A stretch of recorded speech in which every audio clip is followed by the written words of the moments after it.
Welcome to BaseballGuys.com. I'm your host as always, and around the horn are flowers.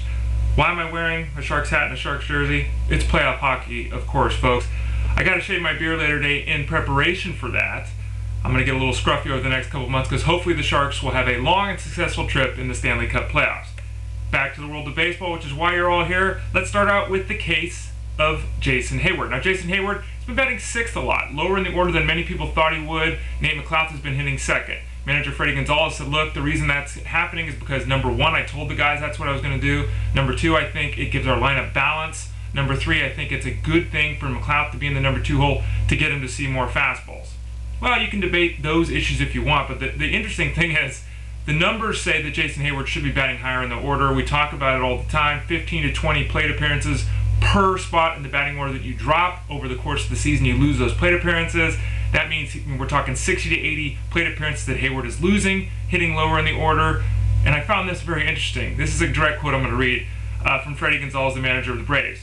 Statisticians, number crunchers, and my Sabre people, I'm a member, they shoot holes in that stuff. But you're dealing with humans and the way the lineup is constructed.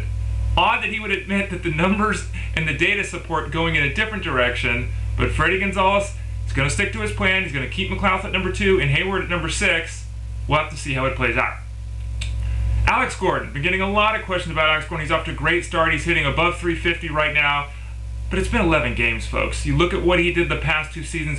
Always had success when he was down in the minor leagues. But as a member of the Royals the last 2 seasons, 222, 14 homers, 42 RBIs, in just over 400 at-bats.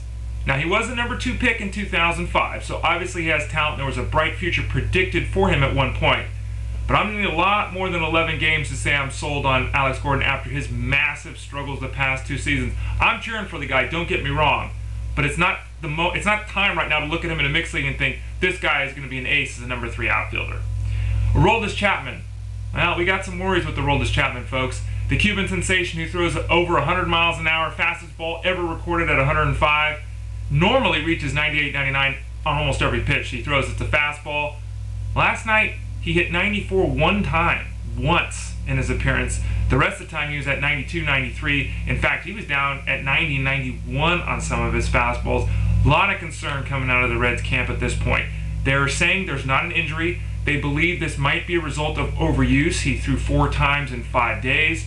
Sources are saying that the Reds we're going to hold him out for a couple of days. Hopefully that the time off will restore the ability to throw that upper 90s, low 100-mile-an-hour fastball.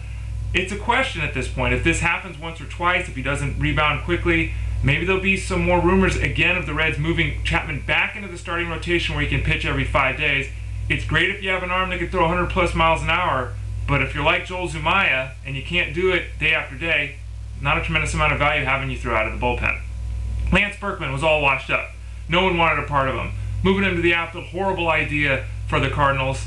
Well, we might have to reassess all of that. The last 4 games he blew up, and I mean blew up. 4 home runs, 10 RBIs. OPS is now over 900 for this season. All of a sudden, Lance Berkman is looking pretty good once again. Now, I'm not going to go on record and say I think Lance Berkman's going to be an all-star, but I still think he's a 280, 2080 guy. He could easily do that in that order with Holiday and Pujols. Once those 2 guys get going, Berkman could have a lot of success this season if he can just stay on the field. He does qualify at first in the outfield, which is a huge boost.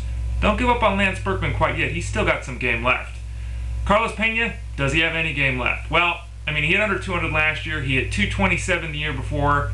In fact, he's hit 211 over his last 982 at-bats. 211. You got to pay a high price for that batting average. Right now, you're paying a high price for the batting average. He's hitting 185, and he's got no home runs through 27 at-bats. Why is that the case? Well, he's got an injured thumb that he hurt back on the 4th, and he admits it's still sore. He's wearing a brace when he plays in the field, but sometimes when he catches the ball, he gets a little bit of a pain. He doesn't feel like he's able to progress because catching those balls repeatedly at first base are not allowing that thumb to heal.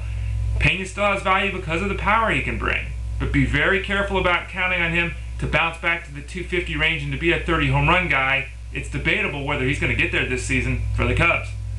Chris Young, not the outfielder, but the pitcher for the Mets, has looked terrific so far in 2 starts.